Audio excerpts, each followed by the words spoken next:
gracious introduction. Thanks for the opportunity to be here.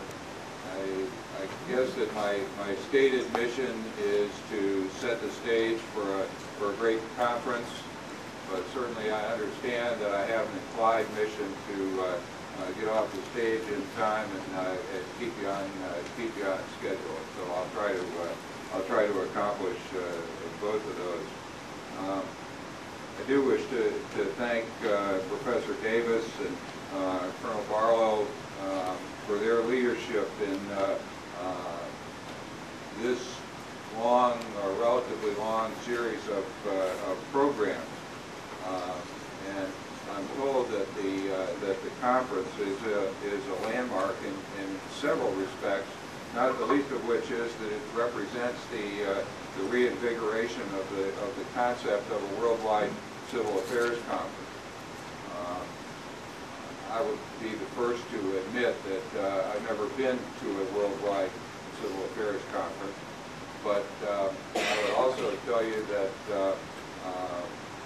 as I've said to a number of people over the years, both before I left active duty and since then, in some respects I'm a kind of a civil affairs wannabe. As you've seen in my bio, I've had a whole bunch of great opportunities, and I have absolutely nothing to complain about in terms of my my opportunities to serve in the Marine Corps. Having said that, I always complained about the fact that when I was a colonel, the two best jobs I thought in the Marine Corps Reserve were the assignments as the commanding officers of the 3rd and 4th Civil Affairs Group. And I didn't see any reason why I shouldn't get one of those jobs, and I never did. And I would have enjoyed it immensely, and I consider that the only hole in my resume. Now, I don't know if by speaking here today I can say I got that box checked, but you heard a little bit from Bob Fiedler and others about the last year and a half, and many of you know that history better than I do, because many of you have been at most of these programs. But with the exceptional support of George Mason University, we launched that series, and ROA was instrumental in doing that. I guess over a year ago. And as Bob mentioned, since that time we've had 6 different civil affairs roundtables with moving the venue around, but keeping the focus on current pertinent issues for civil affairs. Civil affairs roles and missions, civil affairs in the interagency, civil affairs in the private sector, civil affairs in the rule of law, and civil affairs training and education. And when you think about that, the opportunity to bring civil affairs professionals together, to bring in outside folks, and to really explore that range of key issues really has to be a plus for the nation's capability to do civil affairs at a very high level. And the conference today and tomorrow will certainly continue that. You bring together many of the key issues that you previously touched. Many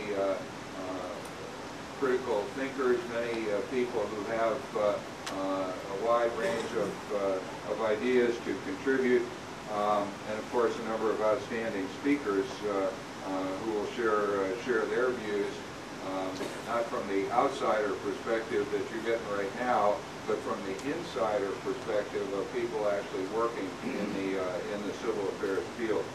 So I really congratulate all of the organizations that have pulled this talent pool together, and I think that the stage is well set for a really great conference.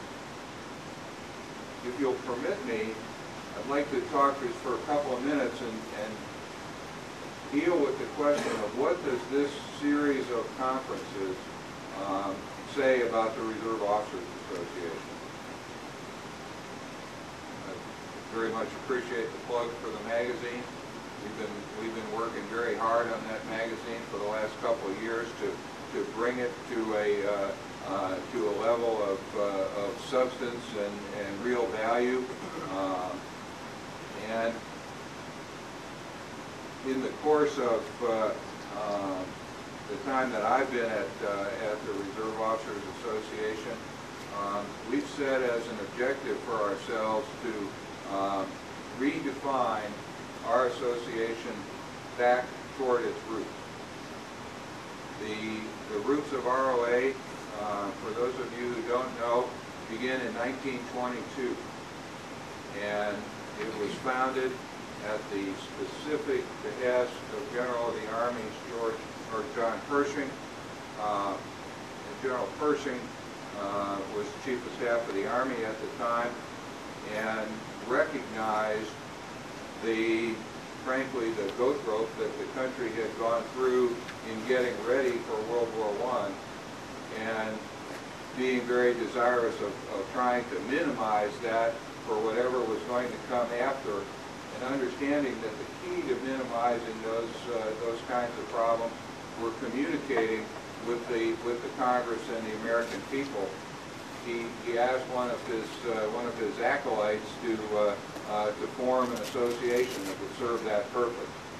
The guy's name was Henry J. Riley. He was a brigadier general and also a war correspondent, newspaper man with the Chicago Tribune.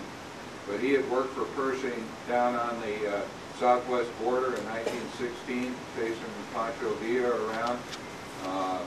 Pershing developed a degree of confidence in Riley, and when they mobilized for World War I, Riley wound up commanding one of the brigades in the famous Rainbow Division.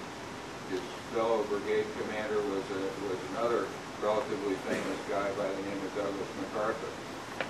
And after the war, Riley went back to the newspaper business, but stayed in touch with General Pershing, and Pershing asked him to found this association as a communications vehicle to tell the country and tell the Congress what was needed for real defense preparedness. And over the years, perhaps ROA and some of the other organizations have gotten away from that, but frankly, the need for that kind of communication, for that kind of education and advocacy, it seems to me, is at least as strong today as it was in 1922. And so ROA and the leaders of ROA have kind of rededicated ourselves to play that role of education and advocacy, and to bring the messages of what is needed for national security, for national defense, to the Congress and to the American people. And we realized that to do that, we were going to need partners. And so Bob Fiedler came on board to direct our defense education program, and immediately set out to identify credible, able organizations who were willing to partner with ROA as a part of this education and advocacy effort. And certainly institutions like George Mason and James Madison universities, their educational credentials are already very well established. And so we're extraordinarily pleased to be partnering with them and with others in this effort to not only advocate, but to inform and to educate what I think about as our four key constituencies: the Congress, the executive branch. I know I'm speaking to the choir here, but anybody who thinks the executive branch, including